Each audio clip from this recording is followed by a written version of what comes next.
Hola, hola, este es tu canal de noticias El Faro Informativo, el lugar donde siempre podrás encontrar todas las noticias más interesantes en torno a todo lo que ocurre en Venezuela.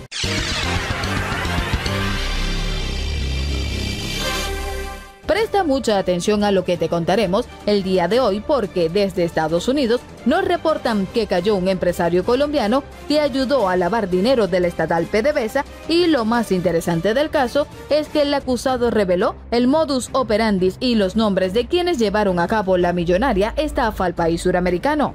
Lo más cumbre de todo esto es que los nombres que salieron a relucir durante la confesión del acusado fueron los de unos familiares de Cilia Flores, la esposa del dictador de Venezuela, Nicolás Maduro. ¡Qué barbaridad! Y hablando de Estados Unidos, también te contaremos los detalles de la disputa que enfrentan las dos juntas directivas del refinador estadounidense Citgo Petroleum Corp, una integrada por el presidente interino de Venezuela, Juan Guaidó, y la otra en representación del dictador Nicolás Maduro, por un cargamento de petróleo que se encuentra en aguas venezolanas y que está valorado nada más y nada menos que en 57 millones de dolaritos.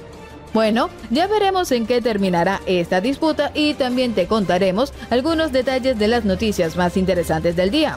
Un empresario colombiano se declaró culpable en Estados Unidos tras ayudar a un funcionario del chavismo a lavar dinero de la estatal petrolera PDVSA.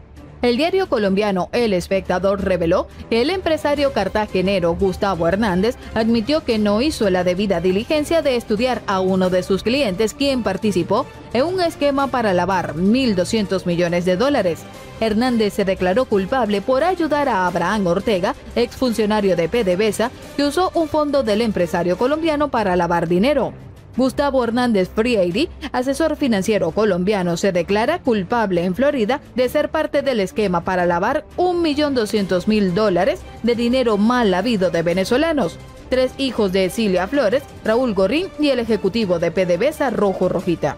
Según la Fiscalía de Estados Unidos, la función de Hernández fue lavar el dinero que correspondía a Abraham Edgardo Ortega, exdirector ejecutivo de finanzas de la petrolera venezolana. Dentro de las evidencias se encuentra una grabación que hizo un agente infiltrado de una reunión a la que asistieron varios de los sospechosos en 2016 en Panamá. En dicho encuentro, el colombiano supuestamente explicó cómo podía hacer operaciones falsas desde sus compañías en paraísos fiscales y hacerlas pasar por legítimas usando, por ejemplo, tarjetas, cheques y transferencias, señala El Espectador. Por su parte, Ortega, quien también se declaró culpable, reconoció haber recibido sobornos para beneficiar compañías y aceptó que él y varios acusados lavaron dinero de PDVSA a través de inversiones ficticias. El caso se relaciona también con el banquero alemán Matthias Kroll, quien también se declaró culpable de haber participado en el esquema de lavado de la estatal petrolera cuando trabajó en el banco suizo Julius Baer. En el proceso también han sido señalados Francisco Convict Usureaga, accionista de Derwit Associates, firma acusada de obtener contratos de forma irregular en el sector de energía en Venezuela, Carmelo Urdaneta, ex asesor legal del Ministerio de Petróleo y Minería de Venezuela, Marcelo Federico Gutiérrez, banquero uruguayo y los hijastros de un oficial venezolano número 2, no identificado en el expediente que, según el diario Miami Herald, serían los hijastros de Nicolás Maduro.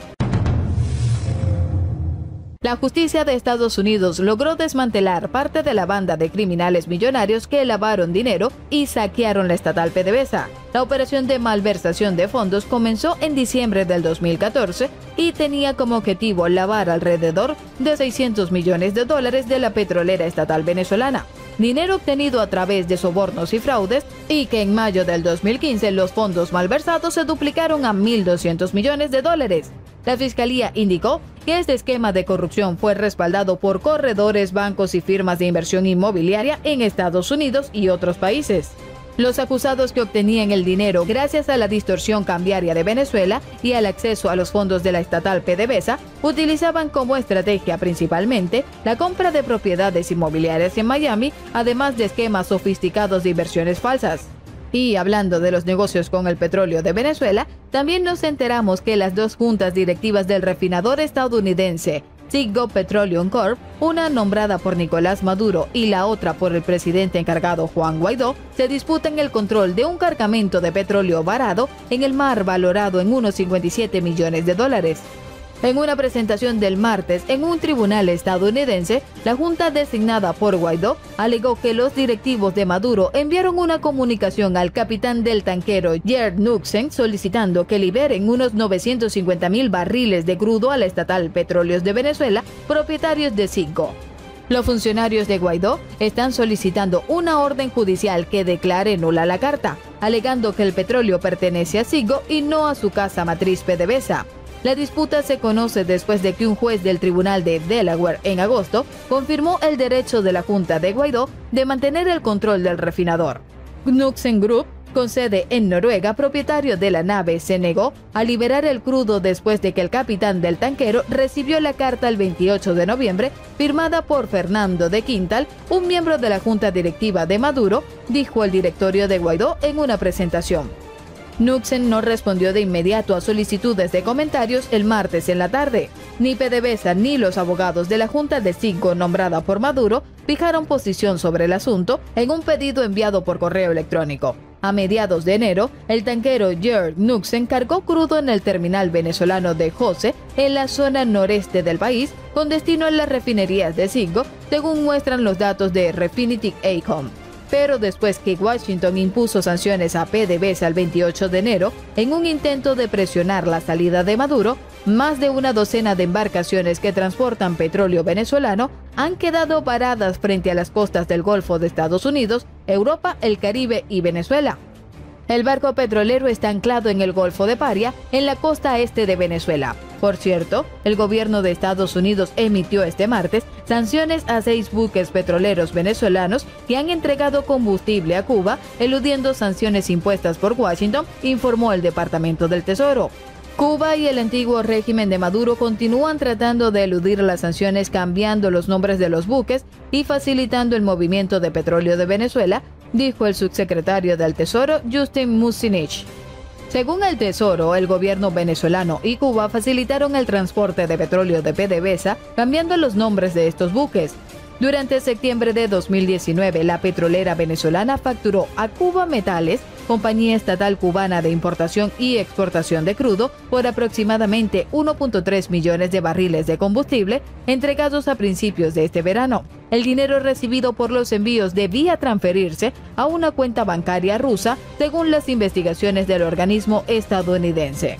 Las medidas se suman a una serie de sanciones anteriores con la que la administración de Donald Trump busca cerrar el acceso del gobierno de Nicolás Maduro al sistema financiero de Estados Unidos y forzar la salida del poder del líder chavista. Por otra parte, y para darle un giro favorable a las noticias, les contamos que Francisco Rodríguez, PhD en Economía de la Universidad de Harvard, presentó este lunes en Washington una propuesta de intercambio de petróleo por alimentos y medicinas que significaría, según cálculos, la importación de $8.000 millones de rubros esenciales, quintuplicando la oferta actual de alimentos y medicinas. Si lo podemos hacer a través de mecanismos despolitizados, eso sería liberador para millones de venezolanos, dijo. Y titulada Acuerdo Petrolero Humanitario, la propuesta permite reanudar las exportaciones de crudo a Estados Unidos, actualmente prohibidas por las sanciones impuestas por la administración Trump, a cambio de que los ingresos de las ventas sean depositadas en fideicomisos y utilizados para la compra y distribución de alimentos y medicinas en Venezuela.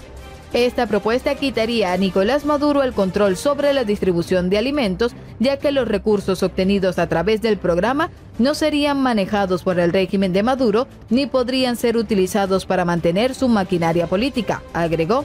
Rodríguez, quien es director de la Fundación Petróleo por Venezuela, asegura que para aprobar esta propuesta se requiere de un pacto político.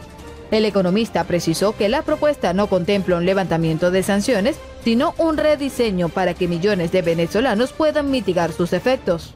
Nosotros proponemos un acuerdo que a través de una licencia permita generar los recursos necesarios para adquirir alimentos y otros bienes esenciales que se necesitan para evitar que se agrave la crisis humanitaria en Venezuela. Los recursos por la venta de crudo serían depositados en fideicomisos y manejados por una junta administradora bajo la supervisión de la Asamblea Nacional y de organismos internacionales acreditados.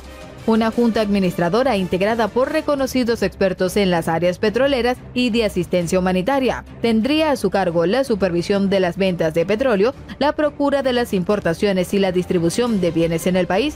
Los integrantes serían nombrados de mutuo acuerdo entre las partes del conflicto político venezolano, con la participación de la comunidad internacional. La Junta designaría además un comité de asesoría en el que se incorporen representantes de agencias del sistema de Naciones Unidas.